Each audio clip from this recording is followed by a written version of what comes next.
Hi, Connor. Hi. How are you? I'm doing well.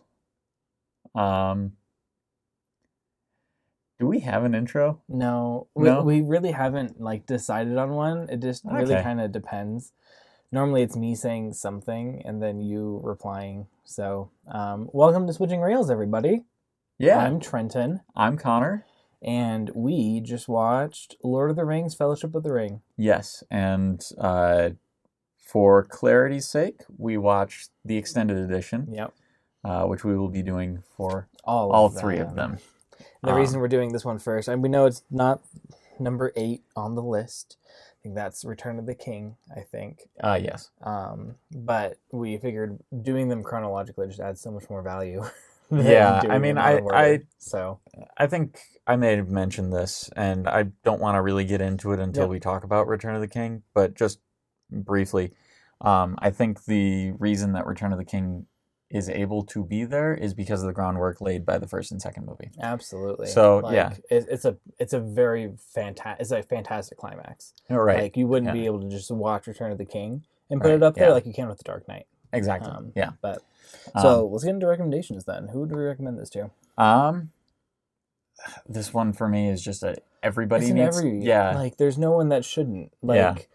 If Maybe magic if you isn't were. your thing, if magic and slightly mystical worlds aren't your jam, I know there are some people Yeah. that just love documentaries Yeah. and very realistic things. I don't associate with those people. I don't very often either, but they do exist, and we want to make sure you feel included. No, we don't. This is a fiction-based list. Yeah, documentaries aren't on here.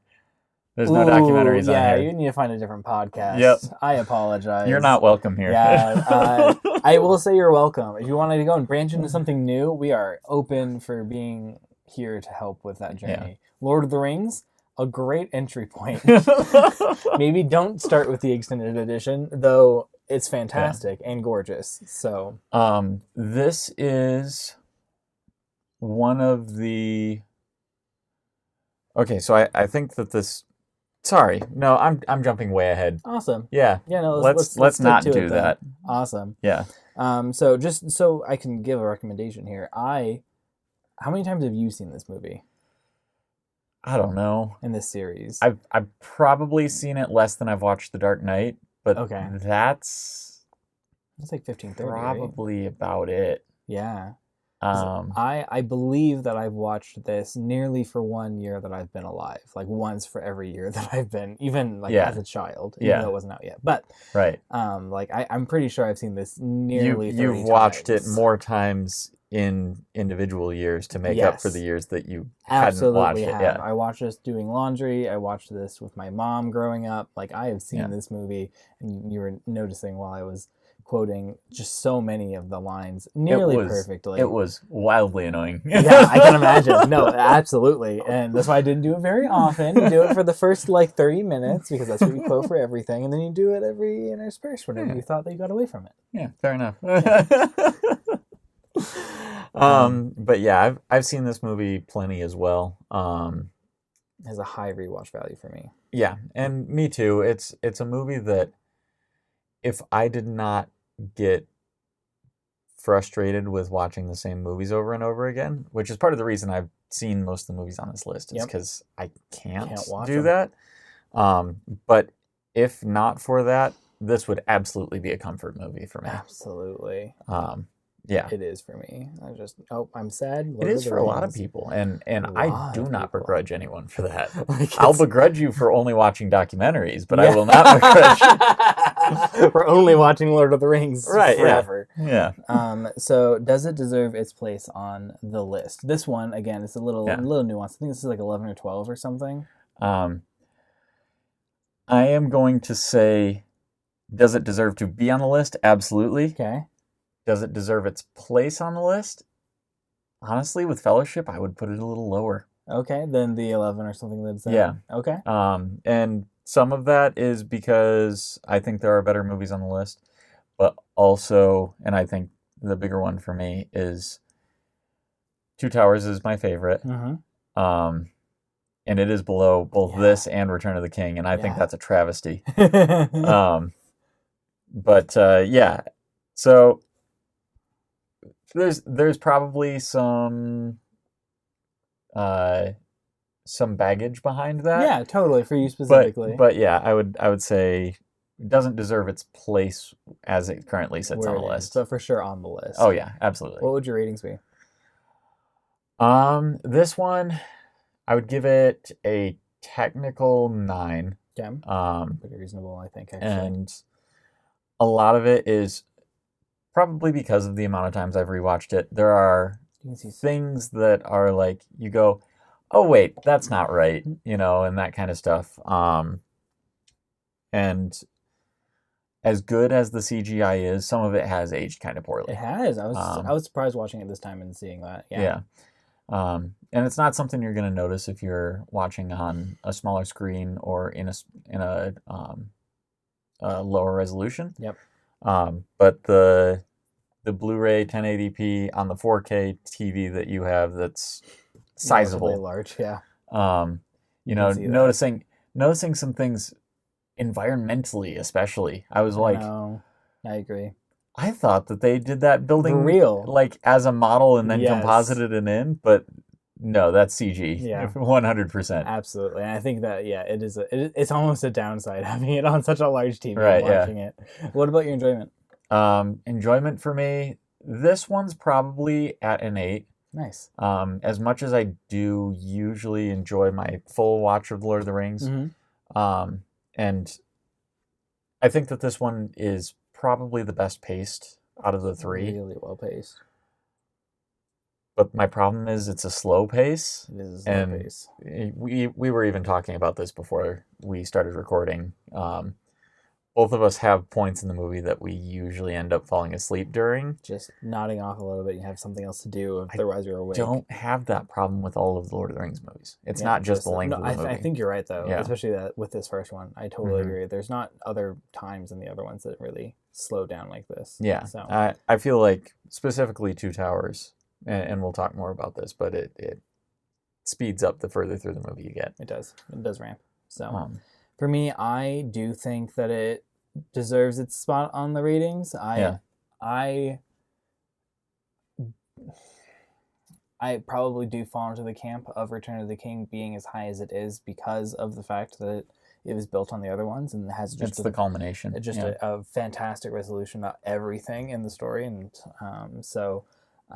Two Towers, I don't know that I totally agree with it being below Fellowship of the Ring. I feel like it almost was should have been like descending, like 3, 2, 1.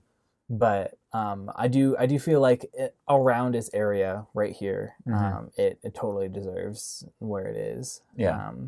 It for sure is top 20 of like all time. I put this above 12 Angry Men. Like, okay, yeah, that's fair. There's I wouldn't put it above Schindler's List though. Yeah. Like that was just masterfully done. So yeah. I have a pretty solid also 9.5 for technical, but I'm at a 9.5, almost 10 for enjoyment. Okay. It carries me through the entire time, even if it like is a little slower at points. Like I enjoy the experience. One thing that I noticed watching this time is this first movie has incredible atmosphere. Yeah. Like probably the best in the entire series. The scenes with Saruman specifically, I was like, I didn't realize how good the set dressing and lighting was, and like inside Orthanc, and like that, and the scene where Gandalf is doing all of his like reading and all that kind of stuff. Oh, the library. Yeah, so good. Like just the amount of time and effort that went into making those kind of scenes just perfect. Absolutely. And it absolutely shows. Yeah. And it's, I bring those ones up not necessarily because of, being perfect scenes, but because they are just such small parts of the movie. That it's really incredible that they would put that level of effort into such a small piece of it. Absolutely. Yeah. I completely agree. So this is where spoilers are going to be starting to get a little more heavy. Also, if you enjoy what we do here, please go like, comment, subscribe, send it to your friends. We would love all of your friends to know about what we do here. Also, give us feedback. Yep. So summary. I've been looking forward to trying to create a summary for this for someone that has never watched Lord of the Rings and doesn't know what it is. Like that's spooky to me, and I'm excited. Yes. So I'm gonna give it a shot unless you'd like to. Give it a shot. We've already established that I am terrible at summary. All right. So specifically Fellowship of the Ring. We're not gonna go over all of the Lord of the Rings as a summary. So Fellowship of the Ring follows the journey of a halfling, which is a half-elf, half-human. And... Not in Lord of the Rings, it isn't. Yeah, it is. I thought they were. No, they're not half-elf. Half-human. Are they half? They're their own thing. Half things. Okay, well, halfling, which is a short human. They're very, very cute. So it follows the Sorry, story. I interrupted your summary. You're all good. So, but you're right. It is a factually incorrect statement. So, very cute, short humans that generally live their life in peace and quiet. Then the primary character, Frodo, gets an heirloom from their guardian, the kind of uncle, but he really adopted him into the family.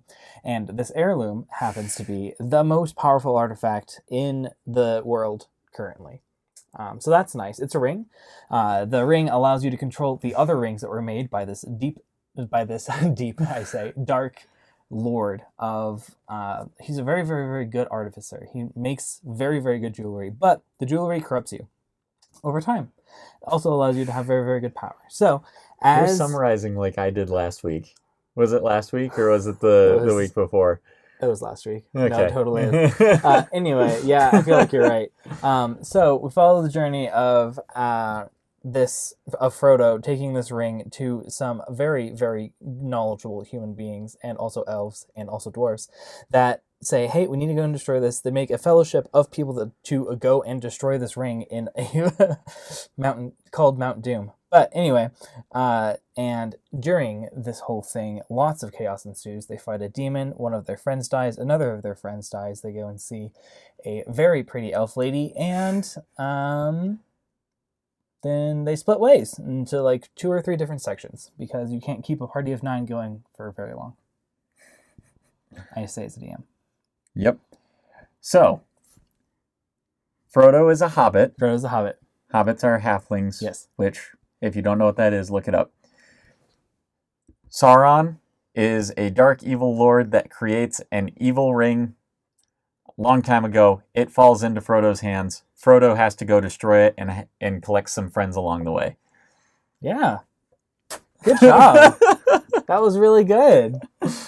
Okay, I feel like then it has to be like the person that is actually the least attached to it. I don't know. Going forward, potentially.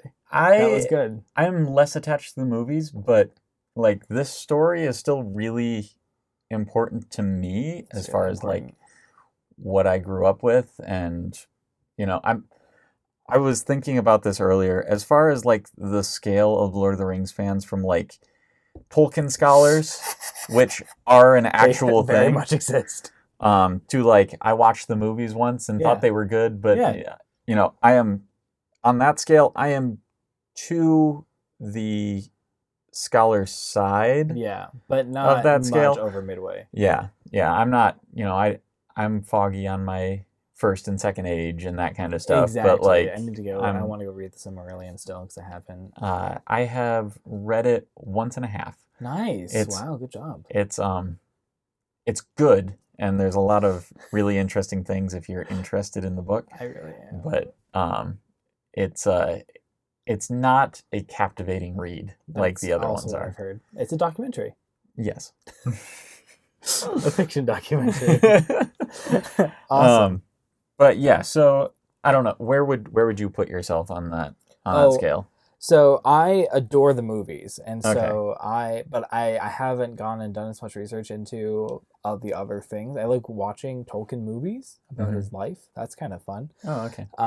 And so I'm probably like either just to the right of the midpoint, quote unquote, which is closer to the farther away from being a scholar.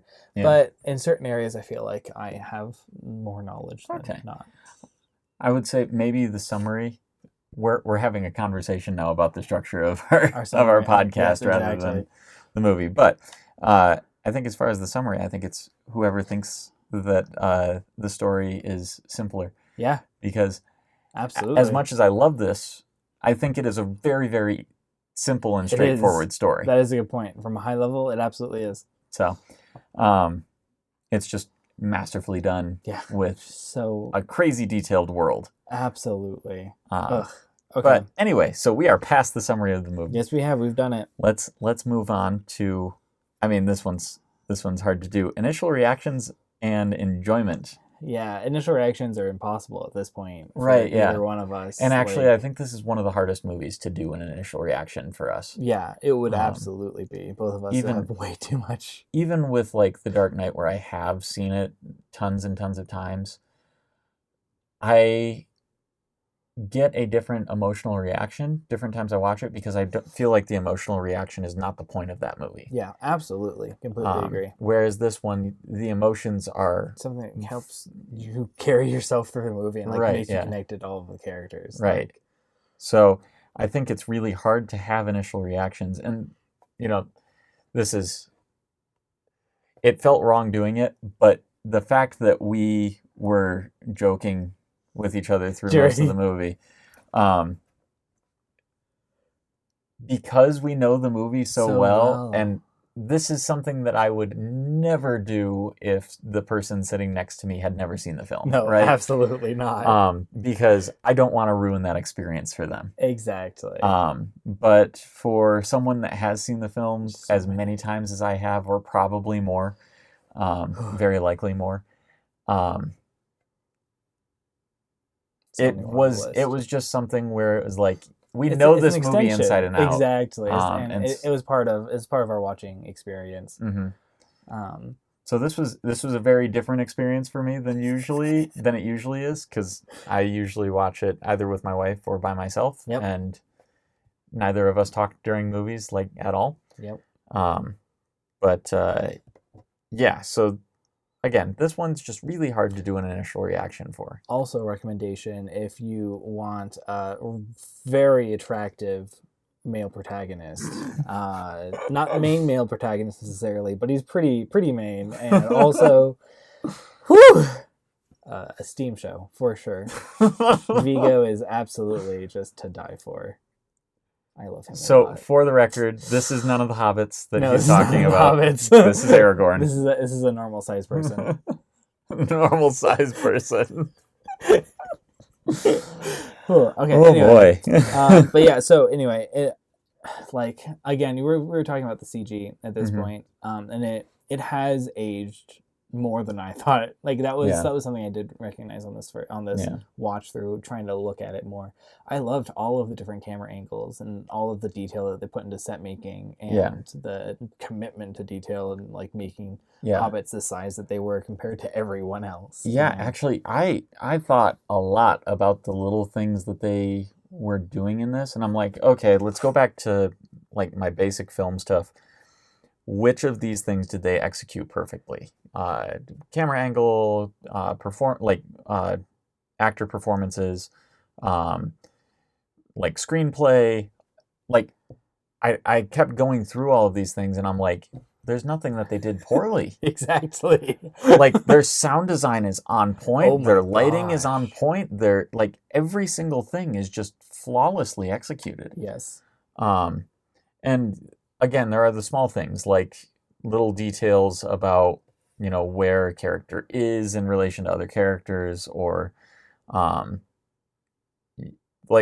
Gimli destroying his axe on the ring and then immediately having another one. Yeah, exactly. Having another axe. That feels very Gimli. It does. As you go through. It does, but there is no indication at all that he has another one there. There's always the whole splitting horn conundrum. Yes. I actually watched this time, and I'm like, oh, the arrow misses the horn. It's nearly impossible for it to hit, and then also to cut in the way that it does, because it almost feels like it cuts from the inside. Yeah. And anyway. Yeah, but a lot of these little things that we notice on our small because we have to. it's 40 times in, 30, 20 to Yeah. 40 times in Yeah. watching this movie. There's not Yeah. a way to avoid that. Yeah.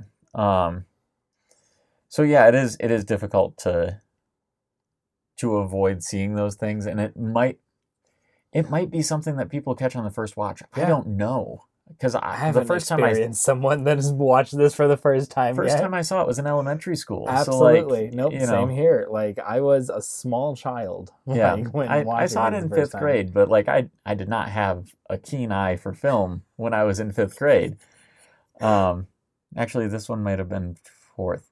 Yeah. I don't know. That's not the point. Early. If we can't do initial reactions, let's do standout scenes, because Okay. this one Yeah. I feel like it's full of them. It is. I mean, the easy one for me is always just the entirety of the Mines of Moria. Oh, it's so pretty. And that's really like 3 or 4 scenes, but they're probably the highlight of the movie for me. The atmosphere and the tension that you have, like the moment you walk in. Right, like, yeah.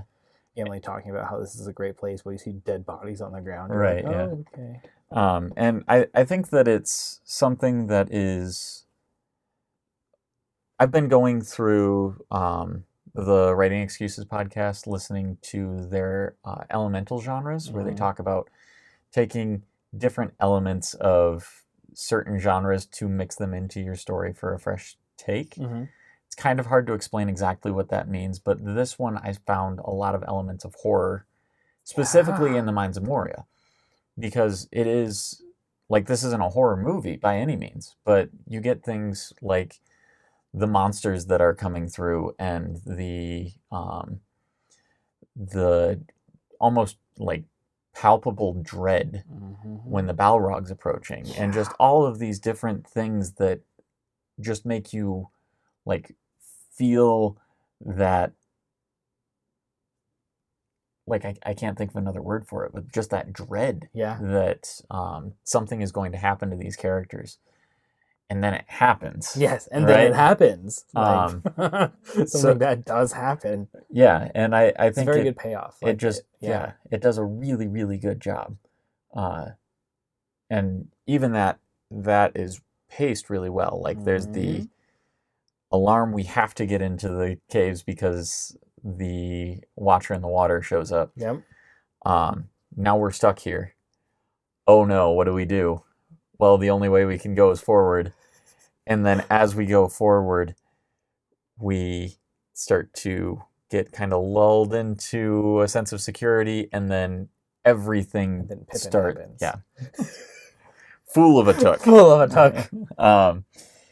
But yeah, and then it ramps up until we're out. Yep. And so And then very sad. yeah, and I think it just does.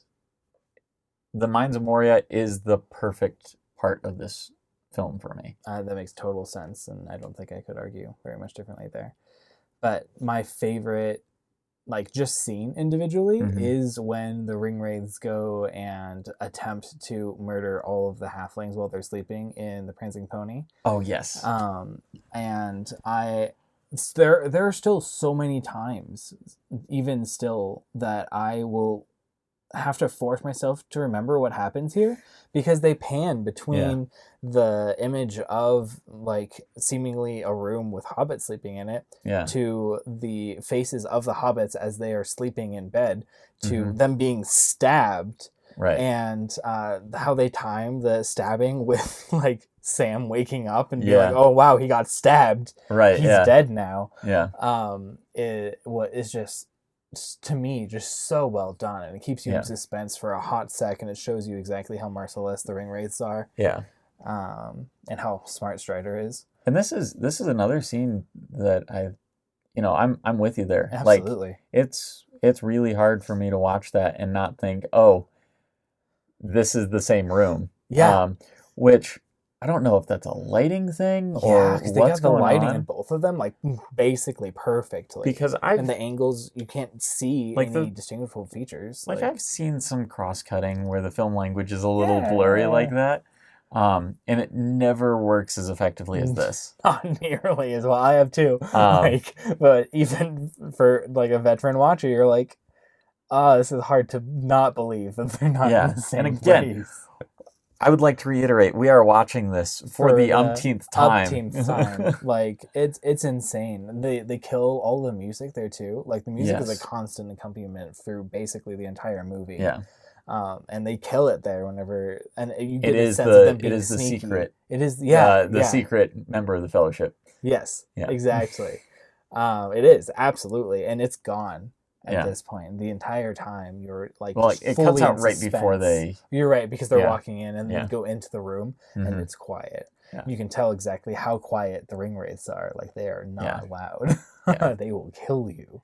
It's very, very good. It's so good. I would watch the movie for that scene. Like, it's just like it just builds so nicely. But you also get a whole bonus movie on top of that scene. On top of it as well. Like, there's so much more movie after it. And watching through this time, I'm actually just really happy with how long we stay in the Shire. Yeah, it's calming. As I've gotten older and read more fantasy and that kind of stuff, I just really appreciate hanging out at the place where things always start. And I feel like with the extended editions, while there is a lot of bloat in all three of these films in the extended editions, not that I would ever take it out, right? Yeah, like each of them, I'm like, no, this is totally worth the time. I can't identify what's bloated at this point, so if I watch theatrical, I would feel like I'm missing part of the movie. So I grew up with theatrical and then switched to extended when I was older. My mom only ever showed me theatrical. I think once or twice we watched. Oh, sorry. Mom only ever showed me extended. I think once or twice we may have accidentally put in theatrical and then stopped it to put in the extended. It's still a really good experience. Sure we'll have to do it as a bonus episode at some point, and I can go and complain. Let's do it in a while. Yeah, we're going to be watching a lot of the Lord of the Rings stuff. Yeah, in a few years, it'll be a hot sec. But with the extended editions, despite the fact that I feel like there's a lot of bloat in here, I feel like we get the right amount of time in the Shire. And the only reason that part is as satisfying as it is because we know that there's this whole... just absolutely crushing. Right, yeah. Yeah, it is a series of trials. And he doesn't come back. Right, like, truly. Like, you see the Shire again at the end of the movie. Sorry for spoilers. Yeah. If you haven't seen Return of the King, he comes back. He comes back. He does live. But you don't get the same vibe. They do a really, really good job. Like, Sam gets it kind of. A little bit, but Frodo can't. You don't. The time you spend in the Shire at the beginning of the movie is the only time you have in the Shire. Well, and this is the hero's journey, right? Yeah. And so it's a little different with Lord of the Rings. It's not following it beat for beat like it is with Star Wars or anything. Yeah. Yep. But with this one, like, you can see the call to adventure all the way through accepting the call or rejecting the call, accepting the call, the switch over into the special world or into the new world, the crossing of the threshold. Yep. And just all of those beats are hit in order. Yep. But I think one thing that we do really miss is, again, in a lot of these stories, we don't spend time knowing who this character is before we move on to the adventure. He's just the hero now. And it's like, okay. Cool. And actually, moving on to character things, which we don't have in here. Kind of fits with performances. Moving on to character things. Love it. I think that this movie does a really good job of showing Frodo and sort of what he's made of and how that gets almost unlocked by the situation that he's put into. Absolutely. Like, we don't see him go from, like, a character that just has no courage or no spirit or anything like that No. to a character that is suddenly a hero. We see a character who has a lot of this courage and spirit that is not being utilized because it isn't necessary. He doesn't need it. He doesn't need it in the Shire. And so when he's put into a situation, you see the natural occurring. I love the shot where we see that transition with it's a close-up of the ring, and there's like 3 of them. And in each of them we see in the reflection all of the different members of the council arguing with each other. Oh, it's so good. And that plays into themes. So we'll get to that again later. But I think watching Frodo's reaction through that, you see him struggling almost with the desire to go back because that's what he thinks he should do, and doing what he doesn't really want to do, but feels is the necessary step for everyone else around him. It's the moment he makes that sacrifice. Yes.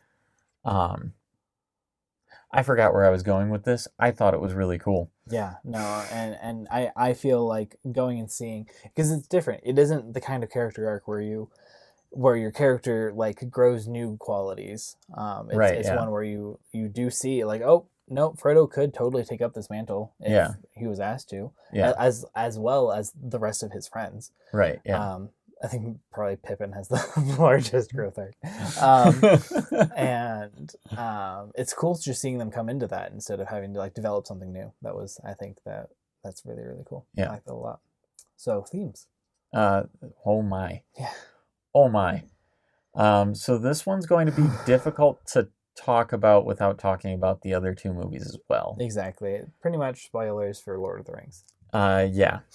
My other concern, we're not going to run out of things to talk about with Lord of the Rings. We've got, No, I was worried about trying to fit my analysis of this movie into an hour, just this movie. Like, and thankfully we have 2 more. So like, if I forget anything here, I can come back. The hard thing though for me is separating this, because even with Lord of the Rings books, I don't consider them books. I know that.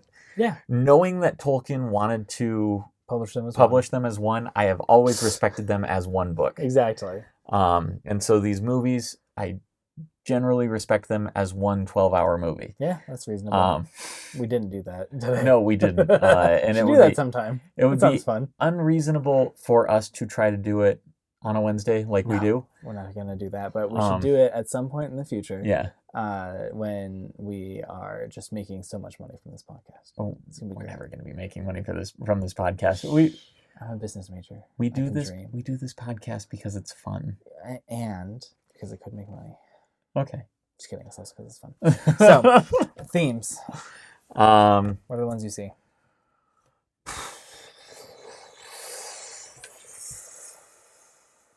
So many.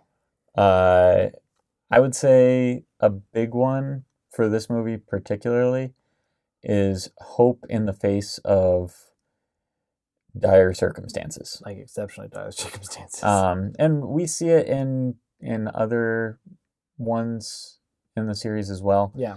But this one, it feels like the hopelessness is coming from the characters in a very real way. Mm-hmm. Whereas it's not just, oh no, all of our characters are in hopeless circumstances. It's no, they feel hopeless. Yes. Right? When Gandalf falls at Khazad-dûm, you can see the way that that's affecting the hobbits. And you can see the way that that's affecting Frodo specifically.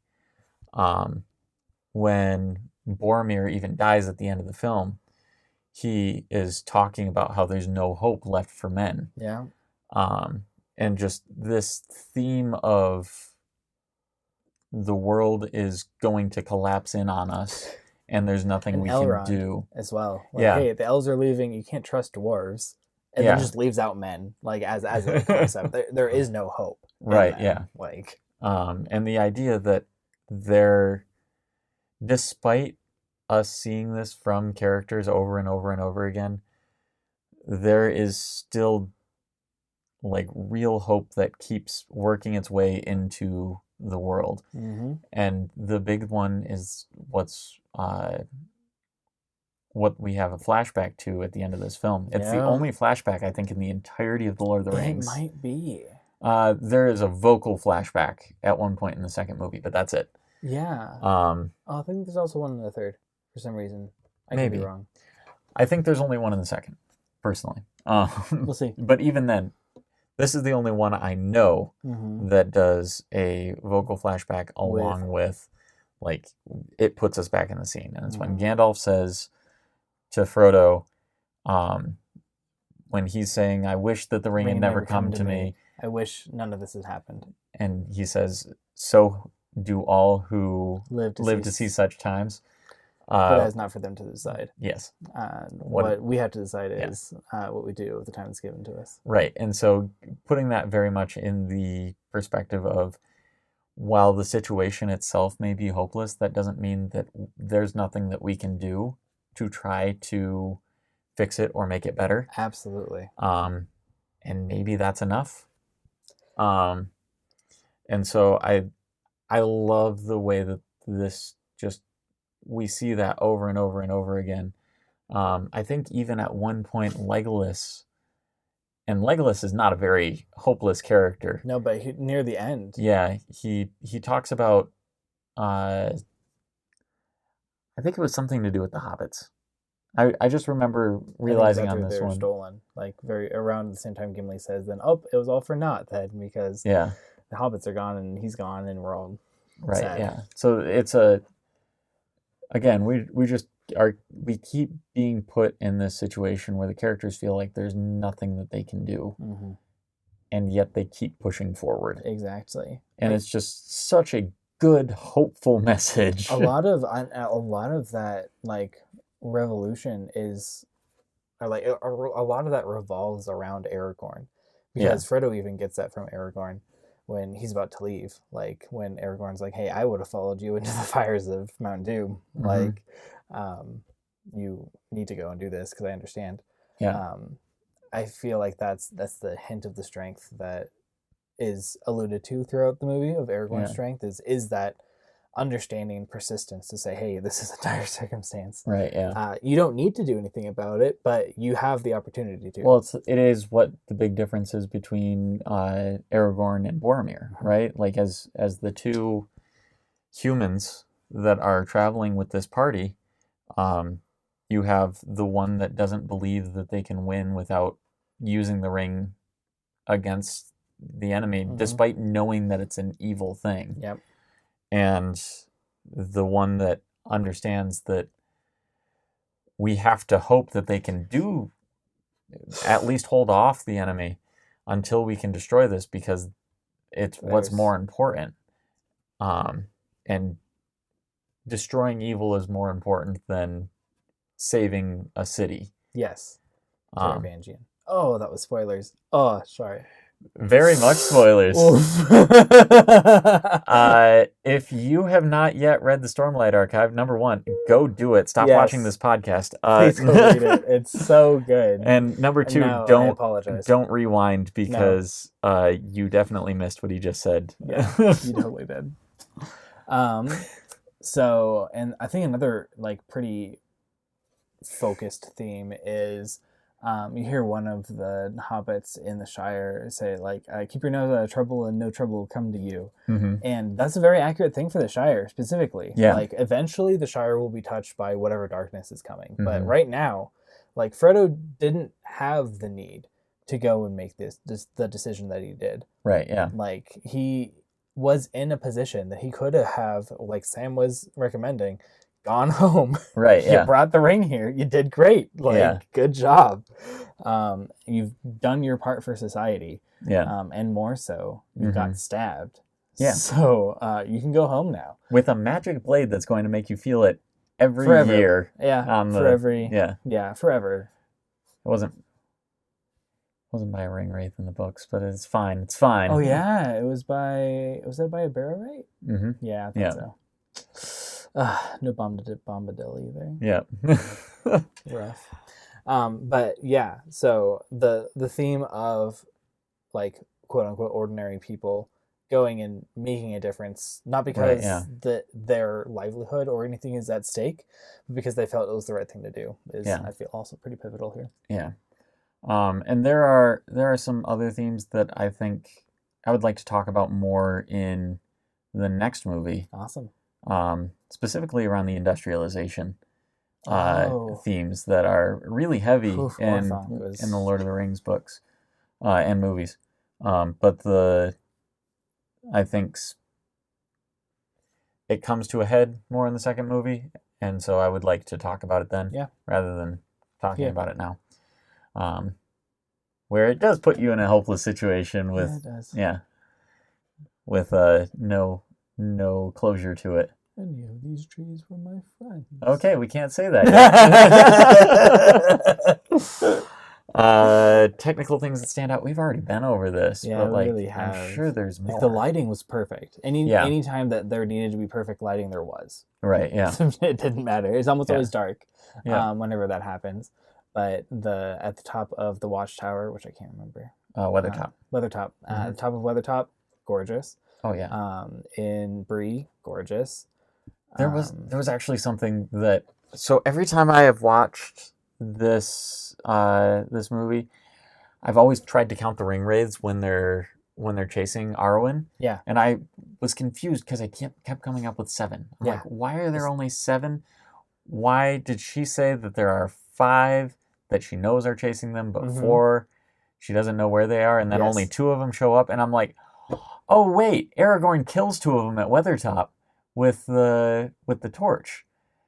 So that would be why there's only 7. They come back, but they're not that fast. No, that's true. Right? That's like they can't just show up wherever. They have to go. Interesting. They have capture the flag rules where they have to go back to base. Go back to base. Come back. Though, if there were still 5, because there are only 5 at Weathertop. There are only 5 at Weathertop. He kills 2 of them. And if 5 are following. And then the other 4 show up.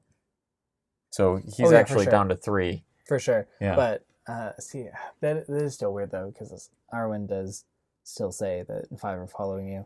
That she knows of. Exactly. Aragorn just doesn't tell her that he already off 2 of them. I wonder, because you're right, there is always only 7 whenever you watch that, and that has to be the explanation, but I don't like it. These are literal corporeal beings that are scared of fire for sure, but aren't going to get taken down by fire. I mean, Barad-dûr is how many thousands of miles away? It's going to take forever to get back here. Well, yeah, exactly. That's the problem, right? It's going to take them forever to get back. Yeah. And they don't get their upgraded steeds until the second movie. Second movie, yeah. Yeah. The Fell Beasts. The Fell Beasts. Oh, is that what they're called? Yeah.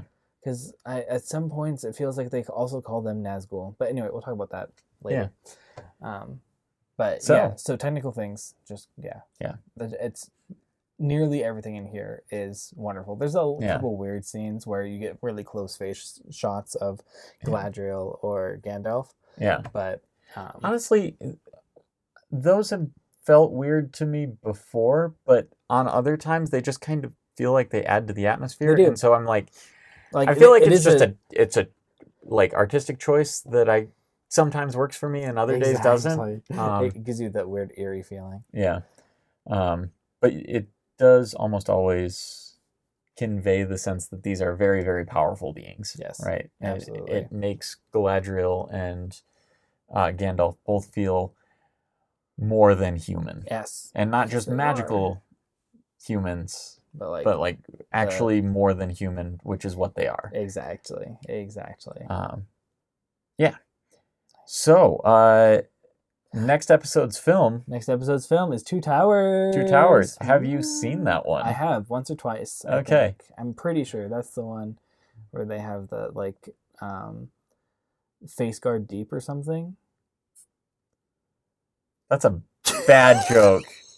It's a bad joke and you should feel bad. It's called Helm's Deep for anyone that didn't get the joke. We need to end this. Yeah, I think so. How do we end this?